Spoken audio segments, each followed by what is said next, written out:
Clyde Davis here with the Gospel Herald and Fathers and Sons. I have the privilege of interviewing Mrs. Connie Carberg.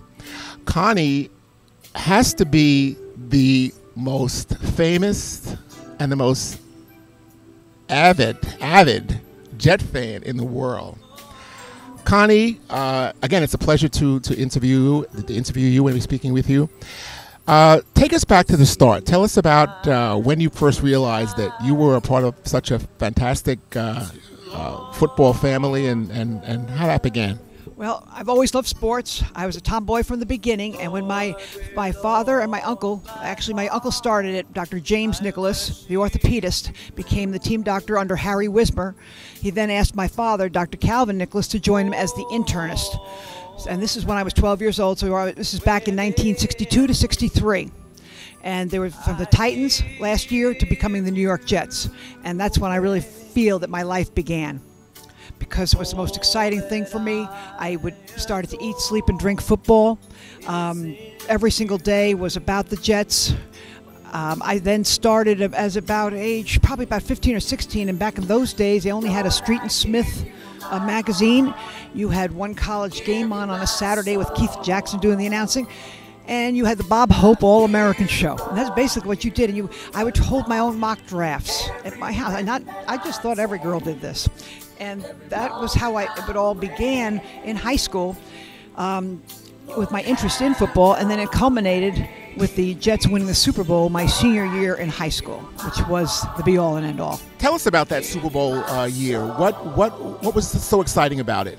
Well, we didn't know that it was going to become probably the most famous and most important Super Bowl in history because of the merger of the two leagues. But it was very exciting because you had the AFL versus the NFL wars. And the AFL was looked upon as the junior league, and not much respect. And especially in New York, the Giants were the king. Everybody loved the Giants, and the Jets were basically we were considered second-class citizens. So to come in and Joe Namath come in and not only be a football player, but Broadway Joe with the charisma beyond belief and become this big star, and then go through all this and get to, first of all, I knew the players really well coming over to the house to be examined, and so they were like family. And then to actually have them play and Joe to guarantee Super Bowl III, and we win that. That was unbelievable. Then on top of it, the biggest thing was right after that, we had an exhibition game at the Yale Bowl against the Giants. And as Joe Namath said, that was actually even bigger to him than the Super Bowl at that time. As time goes on, things change, but at that time it was because we were second-class citizens. So even though it was an exhibition game, and we beat them handily, we murdered them, it was unbelievable. And then Allie Sherman got fired. It was really, now we own New York completely, and that was how great it was. Tell us about your family now. Your husband, your brothers. Right now, I've been married for 36 years. My husband and I got married when I was working for the Jets, and we made a decision after that to move to Florida. But my husband and I are married. We live in South Florida, in Coconut Creek. Have a son who's 32 and married, living in Orlando, and a stepdaughter who's, don't give away ages, she's a little bit older than my son, and she's married with my 7-year-old granddaughter, and lives up in Connecticut. And as my parents have passed away, I have my brother, Chris, who also was a ball boy in Peekskill. My brother, Bruce, was my younger brother, and when he came out of school, he worked for the Buffalo Bills. So when I was working at the Jets, he was working for the Buffalo Bills, and we became rivals. But I'm very fortunate. My son is a big Jet fan, and my husband had no choice in becoming one. You've met, you know all the players that have played for the Jets since you were in high school. Who were some of the most exciting and some of the most funny players? It was a whole different world back then. You didn't have social media. So what players did was completely on their own. If they were sneaking out after bed check, if they were going different places, nobody really knew about it. Like now they can't turn around without there being a camera taking a picture of them doing something, which is really hard on players. But back then there were just the players. We were very close with George Sauer, the wide receiver, Emerson Boozer, our whole group, Bill Hampton, the equipment manager, our families, Ralph Baker, the linebacker, and we all hung together.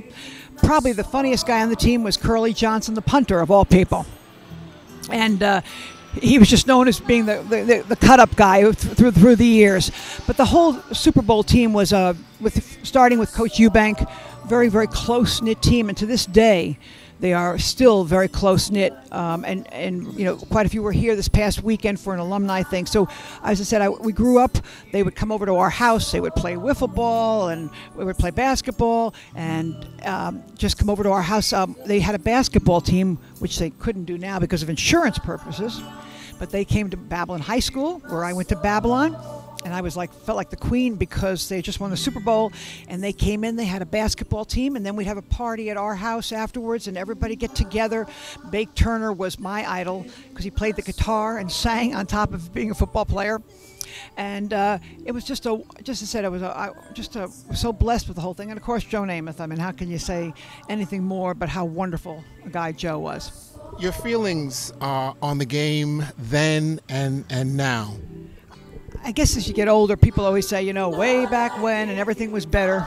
It was a different game, though. They had 2-a-day, sometimes even 3-a-day practices. And yet I don't know if there were more injuries or less injuries, because it seems like they're getting hurt in non-contact drills now.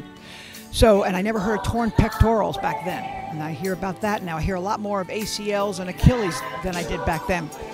But when you did get a knee injury back then, it was, much more monumental, and that's when my uncle came through and taking care of them, as far as especially Joe Namath's knee, when Boozer got hurt, a lot of those guys. So the game is very different. They all had jobs in the off-season because they didn't make much money. All the players had to have off-season jobs, except for Namath, and he was doing commercials and acting and doing a lot of different things. But everybody else with insurance or car insurance and selling cars or different things like that in the off-season to make ends meet. You didn't make a lot of money back then. But these guys really paved the way for what the guys have today. And of course, as I said, when you look at it now, and it's 1 a day, and it practices, and you're not allowed to hit. It's like, as Coach Bowl says, it's two-hand touch right now. It is a very different way of watching the game. But I guess because with all the things that happen with concussions and with different things, and there's many different theories. As I said, this was my dad's part, being an internist, but there was a lot they didn't know in the 60s and 70s. It wasn't that it was hidden. They learned a lot through the years on concussions. That was something really very new back then. And I remember him telling me stories about it. So the game, has changed through the years. I still think it is the greatest game in the world. Nothing can come close to it. Never get enough of it. Love every minute of it. And no matter how much they keep trying to sell me on soccer or lacrosse or something else, I'm sorry. It's football. You've had a position as a scout for the NFL. Tell us about that. After I graduated from Ohio State, when Woody Hayes was there, and he was very good to me, and I went to football practice every day, I went to work for the Jets. My father had a 50th birthday party. Coach Charlie Winter was there, saw that my passion for football, and said would I like to work at the brand new complex that they were opening up at Hofstra University. So I said, are you kidding me? Whatever it is, I don't care what you pay me. I don't care, but I'm there. Whatever time you tell me to be there, I'm there. Because I thought I was going to teach school at Babylon High School and then coach girls sports. But when this came up, and I had the offer, but when this came up, that's what happened. So I was working there in 1975. Mike Hollowak, who I consider a genius, he was an All-American at Boston College, everything else. He was my boss, along with Al Ward, who was the general manager. They had me make the draft was 17 rounds back then, and so they had me make the last draft pick. So I'm still the only female that made a draft pick. That was Mike Bartosik of Ohio State. He was a tight end / wide receiver. After that, I guess they saw different things that I did, and Al Ward and Mike approached me and said, we'd like you to become a scout. And they didn't even place it as though it was a first female. They just said, we'd like you to become a scout. So they sent me to Ohio State, where I went to school, and Woody opened the doors for me, and Boston College, and the Orange Bowl, a lot of different places. And I proceeded to do that, write reports, interview players when they started to bring players in for physicals before they had the Indianapolis Combine. The Jets were the first to start bringing in players in groups. And we would talk to the players and interview them, find out what kind of their character is, and I would do that as well. Back then it was reel to reel. There were no videotapes, and no computers. You had typewriters. This goes back, as you can tell. And we would look at everything and have to write everything up. You couldn't just say, I need somebody who's 6'2", 240 and runs a 4.6 40. You had everything was done by hand, and you had to go look, and you had to really know your stuff. So I was very fortunate to be named a female scout at that time. Any players of notoriety that you were able to find? Well, you write reports on a lot of players, and instead of, write reports on University of Pittsburgh had a lot of guys, Dorsett and Hugh Green and all those guys. But my biggest claim probably is Mark Gastineau. What happened was we were our coaches were coaching the North squad. It's North and South squad. You have a pro coach coaching each squad. Mike Stensrud got hurt on a motorcycle accident, and my boss was on the road. This was a different boss, Mike Hickey, and he said, I need you to find a replacement. So they left it up to me. So I looked at the tapes that we had, talked to different people, looked at the scouting reports that were available. And then from there, it was fairly close between about 5 guys. One guy was slightly faster, but then he was from a small school, East Central Oklahoma. But there were other guys. So I called up on the phone, each guy. And most of the people said, okay, I'll play, or when's the Senior Bowl? I called Mark Gastineau. He said, just tell me when the next plane is. I'm on it. I'm ready to play. His attitude sold me immediately. I called my boss and said he ran a 4.6 40. And instead of being a 7th-round draft pick, he went to the Senior Bowl, became the MVP of the defense, and became a 2nd-round pick after Marty was the 1st-round pick. And I'd say the rest is history. And we've stayed friends, Mark and I, ever since. And he's changed. He's quite a story. I think that a lot of the Christian viewers will want to know. Super Bowl 50 is coming up. What does that mean to you? Hard to believe, 50 years. I know. It makes me feel old. But it is very exciting, and I think they're going to be doing a lot of different things for it now. I wish the Jets could partake in it. I'll keep praying for that and hope they play well this year. But no matter what, it's just really amazing that it's been 50 years with the Super Bowl. And as I said, I know it'll be a great thing. And we're, the Super Bowl III team, I think that will still be honored for what they've done. So it's the only Jet team that has been to the Super Bowl or won it. So it is very, very special. Ooh, prediction. I'm lousy at predictions. I really am lousy at predictions. But I would say I'm probably going to go with Indianapolis. If Andrew Luck, if he gets a running back. Okay, that's the only thing I think he needs. That's what hurt him last year. I'm going to go out on a limb with him over Pittsburgh this year, and for the AFC. And if I had to, and the NFC, it's hard to deny Seattle. It really is. I know there's other teams that are capable of coming through, but I'm still going to have to stick with. They've been able to keep most of their players, and Russell Wilson has done nothing but show me that he's an amazing quarterback and class besides it. How has your faith helped you throughout the years? How has it helped you sustain the wonderful life you've lived? Well, first of all, I've been very blessed through my whole life with great parents and a great family. Growing up, and a belief. I was brought up Catholic, and through that type of thing. My son, when he started to meet this one girl that I wanted to date, and he was into acting, and in acting, there's a lot of atheists, agnostics, and everything else, and he had gone through a lot of things, and including being addicted to pain pills his senior year in college, and he got clean because it was just a very quick thing that was happening, and it's been 10 years, and he met this wonderful girl just out of high school, and but she wouldn't date him because he wasn't Christian enough. So he started going to her family's house and learning the Bible with her father, who taught Sunday school. He got saved, and I watched them. They got married within about a year after that. They're married 8 years now.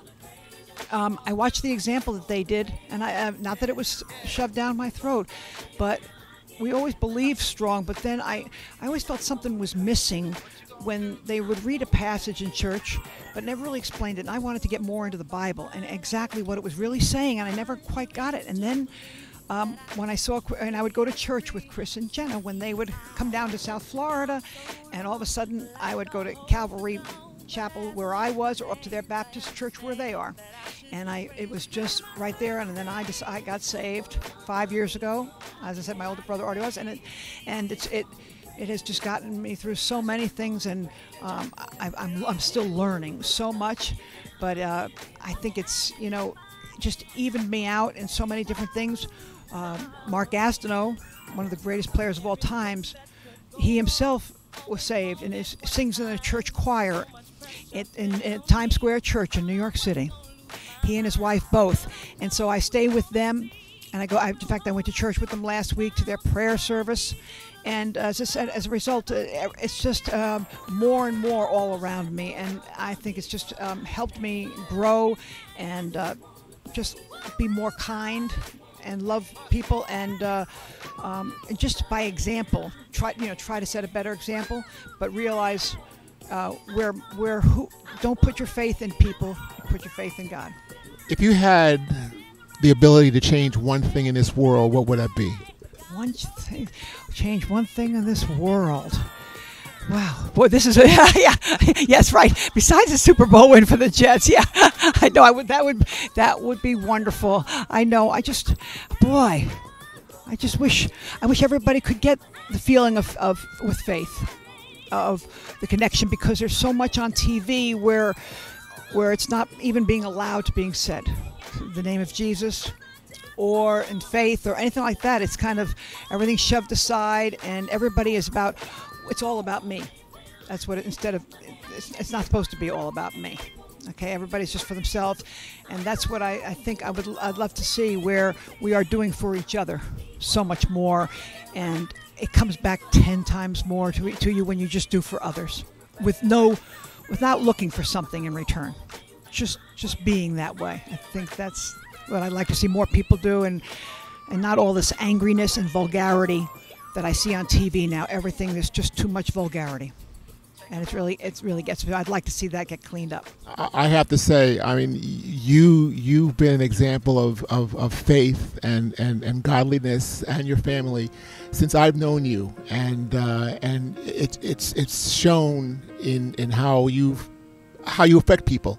I mean, you've always had that positive attitude and that smile on your face all the time. So you've got great favor, and God will give you much more. And again, I thank you for the interview, and God bless you.